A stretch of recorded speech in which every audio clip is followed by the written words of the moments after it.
Muy buenas noches. El gobierno de México ya declaró la emergencia sanitaria por causas de fuerza mayor ante el COVID-19, el coronavirus. Una de las medidas que adoptó el Consejo de Salubridad fue la suspensión inmediata de actividades no esenciales que estará vigente hasta el 30 de abril del 2020. Y para debatir sobre este tema, saludo vía remota, sana distancia, a Paula Sofía Vázquez. Paula, ¿cómo estás? Muy buenas noches. Buenas noches, Leo. Bien, aquí en sana distancia. Sana distancia. Gibran Ramírez, buenas noches. Buenas noches, Leo. Buenas noches, Paula, Carlos. Carlos Bravo, regidor. Carlos, ¿cómo estás? Buenas noches. Muy buenas noches a todos. ¿Qué tal, Leo? Pues creo que le toca comenzar a Paula. Sofía, ¿cómo viste? ¿Se tardó el gobierno? ¿Queda claro la declaración de emergencia? ¿Cómo viste este acto protocolario? Bueno, a reserva de lo que diga el ministro más adelante, creo que está bien. Está bien que ya se haya emitido por fin, pues, la declaratoria. Tiene jurídicamente muchos asegúnes. Está bien que ya se emita porque efectivamente pues le estás blindando jurídicamente las acciones que se van a tomar y que ya se están tomando, sobre todo pues porque muchas de ellas van a ser excepcionales a la cotidianidad incluso jurídica que tenemos, ¿no? Entonces es bueno que ya sepamos quiénes son los actores, quiénes son los que tendrán voz de mando, cómo se van a establecer las jerarquías y más o menos cómo vamos a operar por lo menos en estos primeros 30 días de emergencia, ¿no? Esa parte me parece correcta. Ahora, jurídicamente tiene muchos temas, ¿no? O sea, que sea una declaratoria de emergencia sanitaria por causas de fuerza mayor y no una declaratoria por contingencia sanitaria, que es lo que está previsto en la ley, tiene ciertos temas jurídicos, sobre todo en los temas de empleo. Esto, pues, es lo que ya, ahí es donde se empieza a hacer un poco complicada la cosa, ¿no? El tema de si se deben o no suspender actividades, si es obligatorio o no para los privados suspender actividades, en qué momento. Y el tema de las actividades no esenciales, creo que son cosas que son deliberadamente ambiguas y donde se desperdicia una buena oportunidad para ejercer conducción hacia particulares y hacia gobierno y también a nivel subnacional. Muy bien. Carlos, ¿cómo viste? Pues mira, sí, yo coincido con Paula en que, bueno, qué bueno que ya se haya emitido la declaratoria, que se den a conocer ya las primeras acciones extraordinarias. Es algo que se venía esperando ya desde hace tiempo, el ordenar jurídicamente la emergencia. Creo que, sobre todo, digo, la declaratoria es un acto protocolario, ¿no? Donde ya empieza de alguna manera como a aterrizar propiamente esto es en el documento que se publica en la edición vespertina de hoy del Diario Oficial de la Federación, el acuerdo por el que se establecen las acciones extraordinarias para atender la emergencia sanitaria, ¿no? Me parece que ese documento legal está, digamos, fundamentalmente orientado a dos temas. Uno tiene que ver con la suspensión de actividades, con lo que se ha dado en llamar como las actividades esenciales y no esenciales. Y el segundo tiene que ver con las medidas de lo que el propio decreto llama el resguardo domiciliario, ¿no? Digamos, respecto a esto, lo que he notado yo de reacción el día de hoy es que en el mundo del derecho, en la comunidad de los abogados, hay mucha confusión, sigue habiendo mucha incertidumbre respecto a cuáles de las acciones previstas en la Ley Federal del Trabajo están disponibles o no para las empresas. El tema de los pagos, si bien en el documento yo no encuentro nada que diga explícitamente que se espera que digamos que los salarios o los sueldos durante este mes que dura el resguardo que se señala o la suspensión de actividades no esenciales. En el anuncio se dijo que se espera que se mantengan, digamos, completos, pero la ley prevé la posibilidad que ante una contingencia como esta se reduzcan incluso al mínimo, ¿no? Correcto. Ahí se está empezando, digamos, a gestar un debate sobre la posibilidad de litigar o no este acto jurídico. Más allá, digamos, del tema estrictamente jurídico, pues está, me parece, una cosa muy delicada que tiene que ver con, pues, otorgar, crear certidumbre ante la emergencia, ¿no? Creo que estos dos actos jurídicos fundacionales, insisto, jurídicamente de la emergencia, nos están quedando todavía a deber respecto a su capacidad de crear certeza ante la incertidumbre. Creo que en ese sentido el gobierno de la República no ha echado mano cabalmente de los instrumentos legales que tiene a su alcance y que existen precisamente para tratar de ordenar y de dar certidumbre, dar certeza frente a la incertidumbre.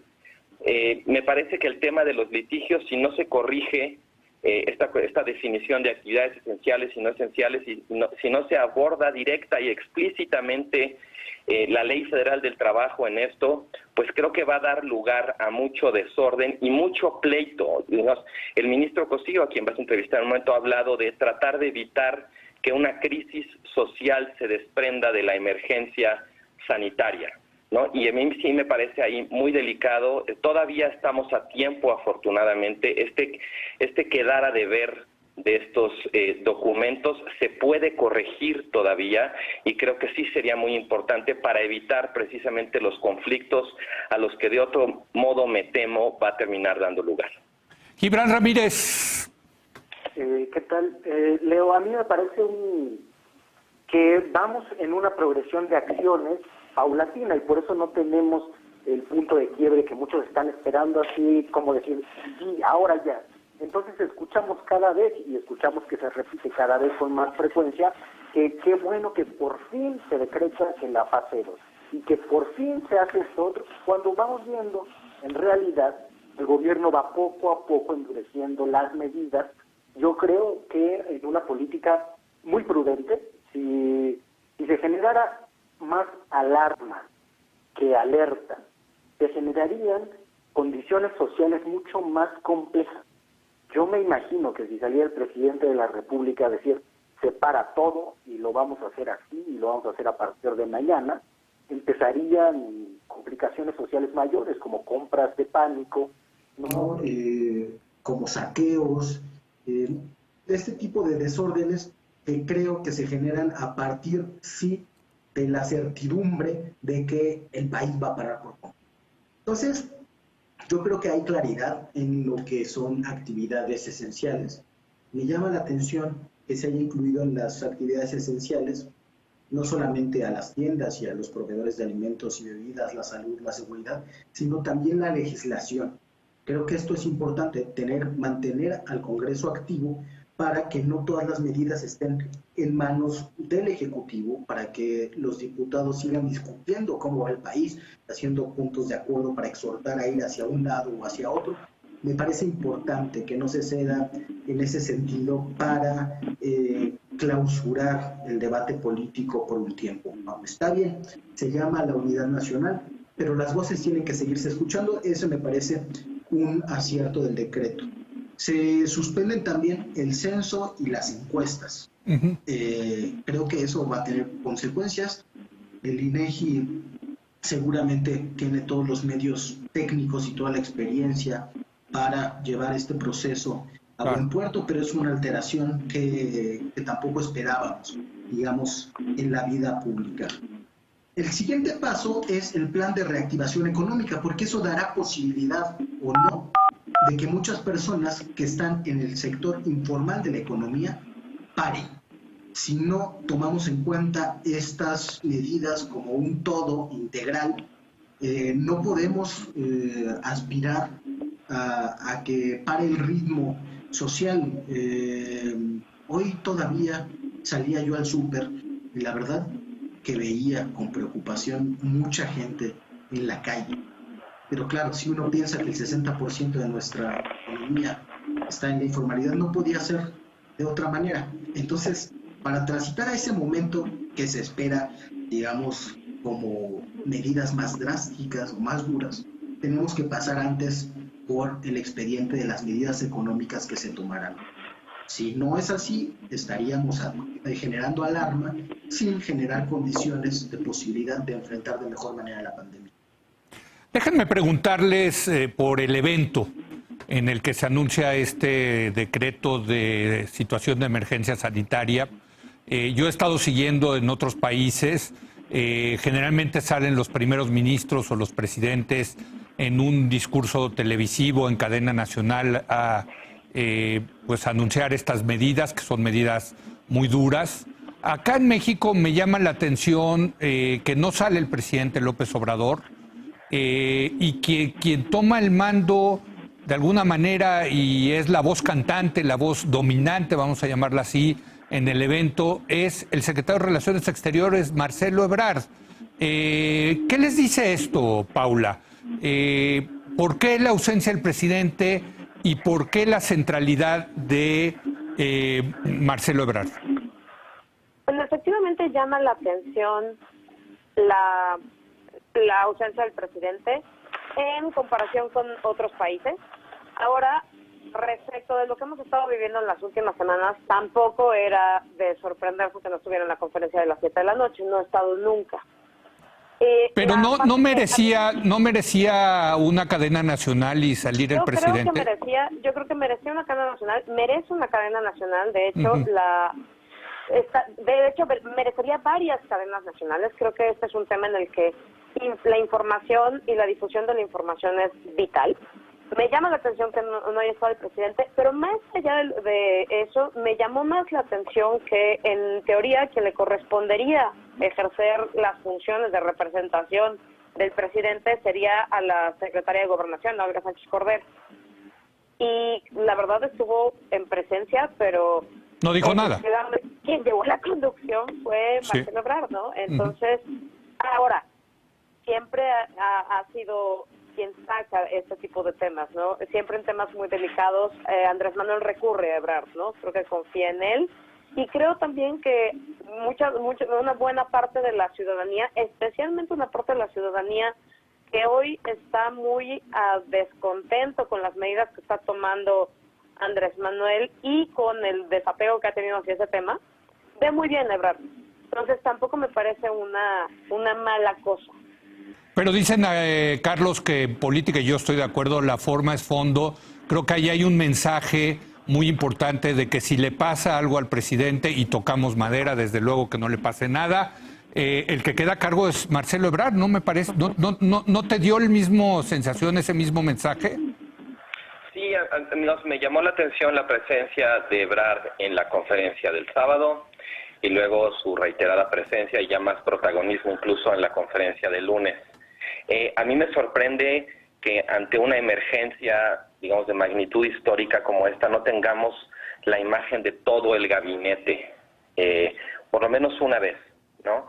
Que me parece que incluso algunas de las ambigüedades o las insuficiencias de los decretos o de las acciones de emergencia probablemente tienen que ver con desacuerdos al interior del gabinete sobre qué rumbo seguir, hasta dónde empujar, ¿no?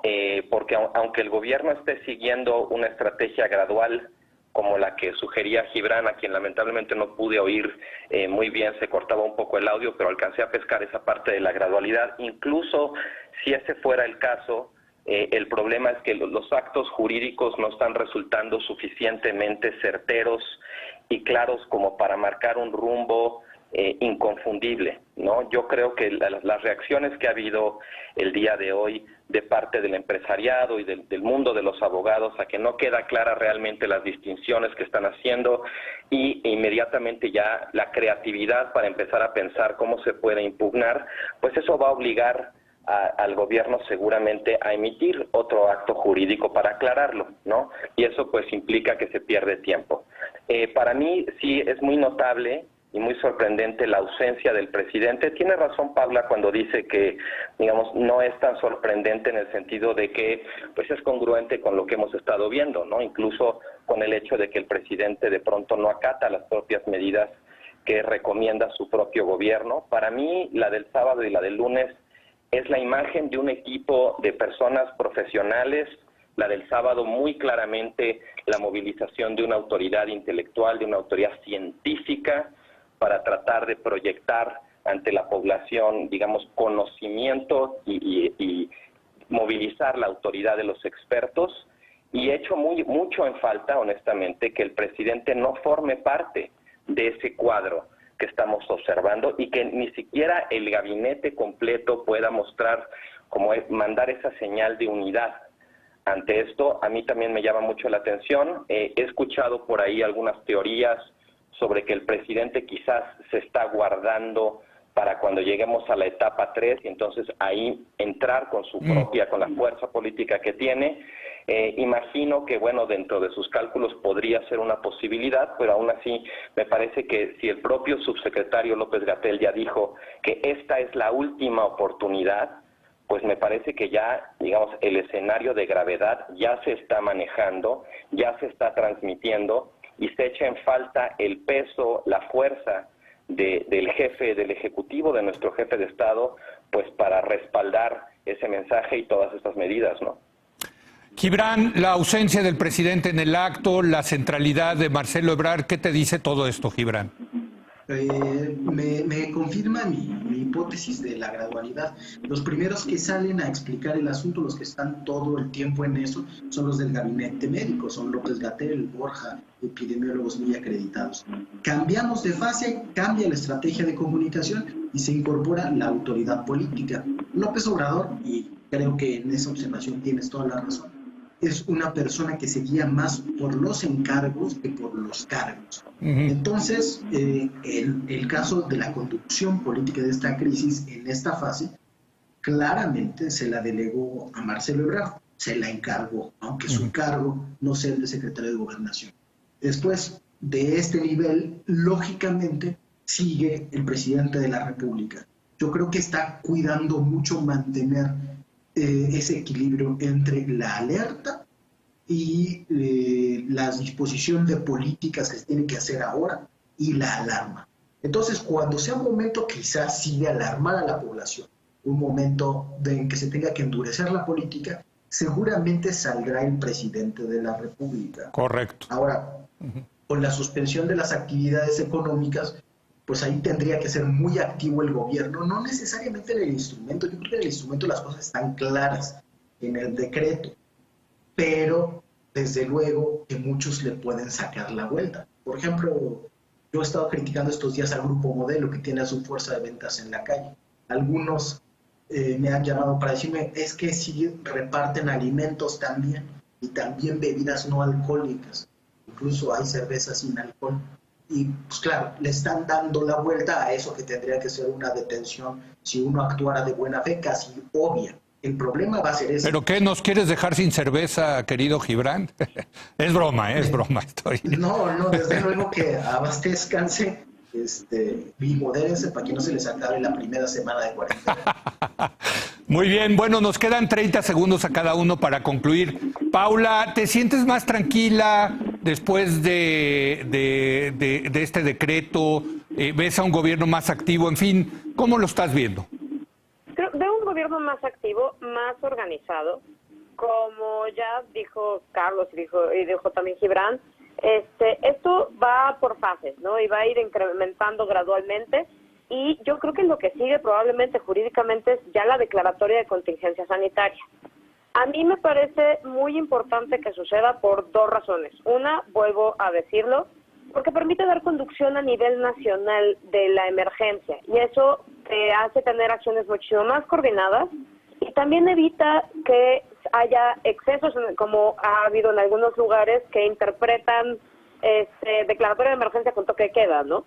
Sí, claro. Y también esas son cosas que se tienen que cuidar. Y la otra es que coincido totalmente con Gibran en que siento que ya la falta de un acuerdo económico está entrampando un poco la conducción de la epidemia en materia de salud. Entonces es urgente que ya se tomen estas medidas. Esta es la que más me va a dar seguridad. Ver un acuerdo económico ya sobre la mesa que acompañe al acuerdo de salud.